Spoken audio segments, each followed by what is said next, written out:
Kailasa YouTube ചാനലിലെ പുതിയൊരു വീഡിയോയിലേക്ക് എല്ലാവർക്കും സ്വാഗതം. കൂടുതൽ ക്ഷേത്രവിശേഷങ്ങൾക്കായി കൈലാസ യൂട്യൂബ് ചാനൽ സബ്സ്ക്രൈബ് ചെയ്യുക.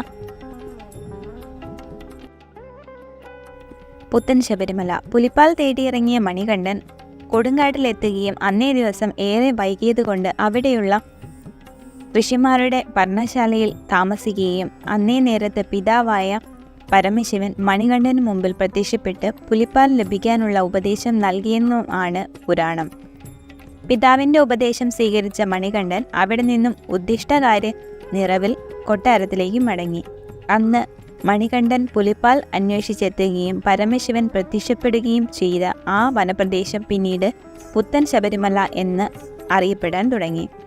ശബരിമലയിലെ എല്ലാ ആചാരാനുഷ്ഠാനങ്ങളും അതേപടി തന്നെ പിന്തുടരുന്ന, എന്നാൽ ഏതു പ്രായത്തിലുള്ള സ്ത്രീകൾക്കും പ്രവേശനം അനുവദിച്ചിട്ടുള്ള പുത്തൻ ശബരിമല എന്നറിയപ്പെടുന്ന ക്ഷേത്രത്തെക്കുറിച്ച് കൂടുതൽ അറിയാം.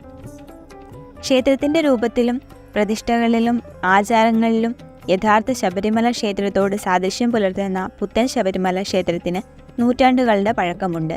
പത്തനംതിട്ട ജില്ലയിലെ അരിയൂർ ഗ്രാമപഞ്ചായത്തിലെ തടിയൂർ എന്ന ഗ്രാമത്തിലാണ് ഈ ക്ഷേത്രം. 41 ദിവസം നോമ്പ് നോറ്റ് ഇരുമുടിക്കെട്ടേന്തി 18-ാം പടി കയറി ചെല്ലുമ്പോൾ പുത്തൻ ശബരിമലയിലെ അയ്യൻ്റെ ദർശനം ലഭിക്കും. യഥാർത്ഥ ശബരിമലയിലെ പോലെ തന്നെയാണ് ഈ ക്ഷേത്രത്തിലെ എല്ലാ പ്രതിഷ്ഠകളും നടത്തിയിരിക്കുന്നത്. കൂടാതെ 18 പടികളും അതേ അളവിലും വീതിയിലും തന്നെ നിർമ്മിച്ചിരിക്കുന്നു. മാളികപ്പുറത്തമ്മയും വാവരുസ്വാമിയും കറുപ്പായി അമ്മയും വലിയ കറുത്തസ്വാമിയും യക്ഷിയും നാഗങ്ങളും ഗണപതിയും പുത്തൻ ശബരിമലയിലും ചൈതന്യം ചൊരിഞ്ഞ് അനുഗ്രഹാശസ്സുകളുമായി കുടികൊള്ളുന്നു. കന്നിരാശിയിൽ ഗണപതിയും കുംഭരാശിയിൽ മാളികപ്പുറത്തമ്മയും പോലെ എല്ലാ പ്രതിഷ്ഠകളും യഥാർത്ഥ ശബരിമലയിലെ പോലെ തന്നെ ഇവിടെയുണ്ട്. കൃഷ്ണശില കൊണ്ടു നിർമ്മിച്ച 18 പടികൾ ഈ ക്ഷേത്രത്തിൻ്റെ മാത്രം പ്രത്യേകത. ആനയുടെയും പുലിയുടെയും കല്ലിൽ കൊത്തിയ രൂപങ്ങളും പടികളിൽ ഏറ്റവും താഴെയായി കാണാൻ കഴിയും.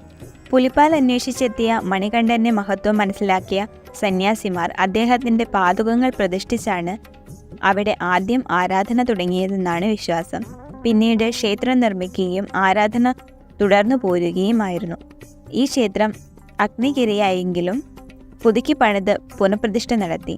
അധികമാരും പിന്നീട് ഈ ക്ഷേത്രത്തിലേക്ക് എത്താതിരുന്നതോടെ കാലക്രമേണ നാശോന്മുഖമായി. പിന്നീട് 1940കളിലാണ് ക്ഷേത്ര നവീകരണം നടക്കുന്നത്.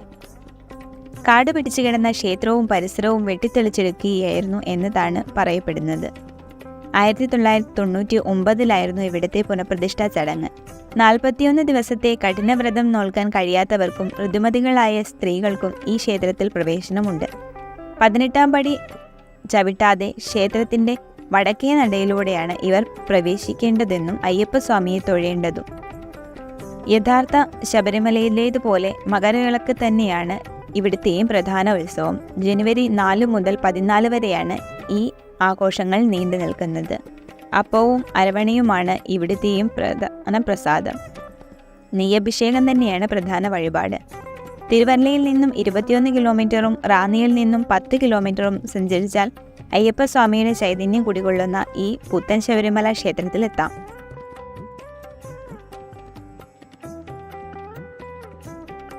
ഞങ്ങളുടെ വീഡിയോകൾ ഇഷ്ടപ്പെട്ടുവെങ്കിൽ ലൈക്ക് ചെയ്യാൻ മറക്കല്ലേ.